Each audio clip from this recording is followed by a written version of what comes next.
shit. Oh well. I ain't saying she's a gold digger, but she did move to California in 1849. Welcome everyone, my name is Kat Kinway and this is my art channel called Artsy-fartsy-magic.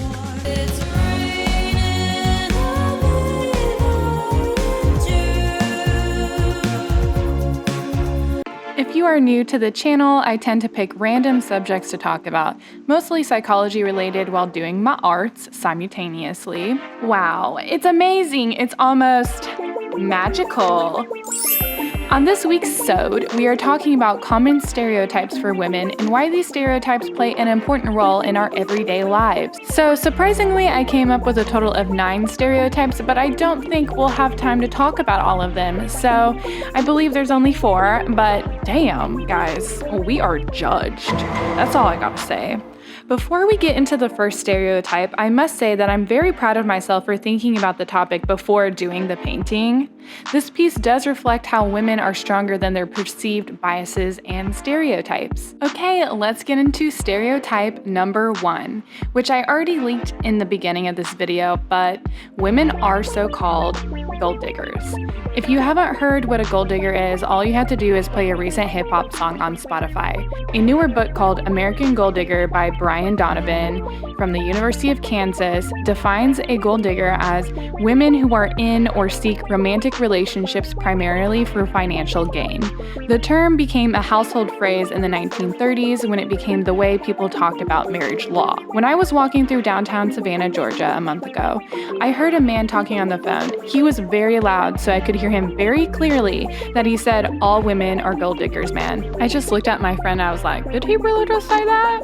Yes, he did. Yes, he did. And then on another occasion, my friend and I were hiking and we had this conversation where we were asking each other, are women gold diggers or are they taught from growing up that they have to find a man that can financially secure them for their well-being and survival? I mean, I know for a fact that I'm not a gold digger because before I went part-time, I was the primary breadwinner. Now my partner is helping me out, so don't really have to worry too much about finances anymore. Apparently, if you really wanted to know what a gold digger is and the signs of it, WebMD has got you covered. I cannot believe WebMD did this, but they literally came up with a list of signs of a gold digger. This includes, they only appreciate expensive gifts, their friends are gold diggers, they are immediately and frequently are curious about your financial situation, they never pay, they are very jealous, they manipulate others with their sexuality, obsessed with status, they are out of your league, and they have a sense of entitlement. WebMD, you dog, you. So, do gold diggers exist? Honestly, I've never met one if they do, but what I do know is that most women are not, and it's just a stereotype in my eyes. All right. Stereotype number 2 is RBF. She's beauty, she's grace, she's got resting bitch face. Oh my god. I guess some scientists made this face reader that you can try out to see if you have it. Instead of RBF, they call it a neutral expression. It's proven that women and men and non-binary people can have neutral expressions. So, is RBF real? I guess, but we shouldn't be calling it resting bitch face. It's an emotionless expression, so saying neutral seems right. I've been trying not to say bitch anymore because there's too much femininity in it. It's always going to be coined a curse word towards femininity. Femininity. Sometimes I slip up though and say it. I'm such a bitch. Now fuck that bitch. Fuck that bitch. Fuck that bitch. So I work with this kind older lady, and when I first met her, she seemed very intimidating, and that's because of her neutral facial expression. See what I did there? How easy is it just to switch the words around? I heard a joke by Hannah Gatsby, I think that's how you say it, and she said, for us, we have resting bitch face, and for men, they have thoughts that cannot be interrupted. Yes. Stereotype number 3. Assertive women are known as unfeminine, bossy, bitchy, or whores. Let's talk about women in leadership positions. Today, women make up just under 50% of the US workforce. They also make up more than 50% of managerial and professional positions, meaning mid-management and lower middle management. Women made up about 20% of the Senate and 19% of the House. So how does the United States stack up against other countries in this? There are 190 direct election countries in the world, and the United States is ranked 72 out of 190. Just remember that. We are just below Saudi Arabia, Colombia, Greece, and Kenya, and just above Slovakia. I don't know about you, but this actually really surprised me. So let's talk about lawyers and CEOs. Women account for just under 20% of law firm partners. When it comes to S&P 500 CEOs, women make up 4.6%. You heard that right, 4.6%. This is a major progress because a few years before that, it was only 1%. So, hey, 4.6, baby. Why are the numbers so low? Gender is the dominant basis for categorization across virtually all social contexts. When you walk into a room of people you don't know, the first thing that you categorize people on is gender. The next one could be race, it could be class, it could be age, and so on. But gender wins pretty much across the board in every culture.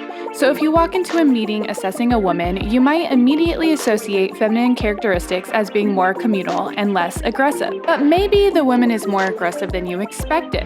So you're reacting to her in a way that is different than you would react to her if she were a man. That's where stereotypes get us in big trouble, my ladies and gents and non-binaries. And then you see that people list all of these negative words that are applied to women when they violate that communal stereotype.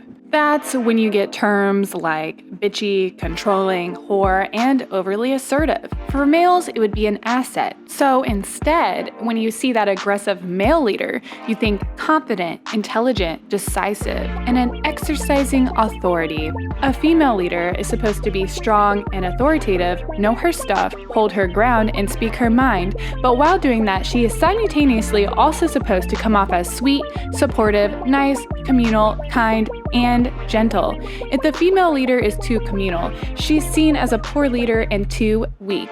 It underlies in our subconsciousness. And I do have to admit, sometimes I work with female doctors, and when they're being assertive and, making aggressive comments to me, I'm like, damn, she being a bit rude. But then I'm like, wait a second, is that my bias saying that they're being rude, or is it that they're just being assertive? I don't know. Food for thought there. I am also a nurse, just so you know. I didn't want to be confusing because I know I can be sometimes. Moving on to stereotype number 4. Women are weak. Researchers believe gender stereotypes hold women back in the workplace. They can even cause women to question their own abilities.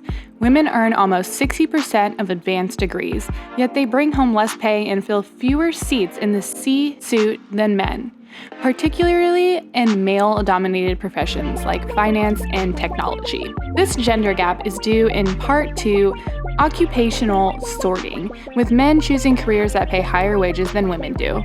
New research identifies one reason women might be shying away from certain professions. They lack confidence in the ability to compete in fields that men are stereotypically believed to perform more strongly in, such as science, math, and technology.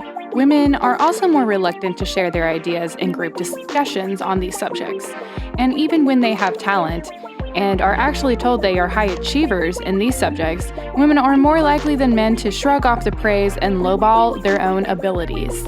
This weak self-confidence may hold some women back as they count themselves out of pursuing prestigious roles in professions they believe they won't excel in, despite having the skills to succeed. Guys, this is an article from the Harvard Business School. How insane. In their study, women were significantly less likely than men to self-promote their ideas within the group when their gender was known, particularly in cases where only one woman was talking with a bunch of men. But in the groups where gender was unknown, no gender differences were found in terms of how women and men talked about their ideas or were recognized by others for their input. I must admit that as a woman and being around men, I honestly don't talk as much as I do when I'm just solely around women, mainly because I don't really feel comfortable, and especially if you're wearing like a low-cut top or something that's a little bit, more scandalous.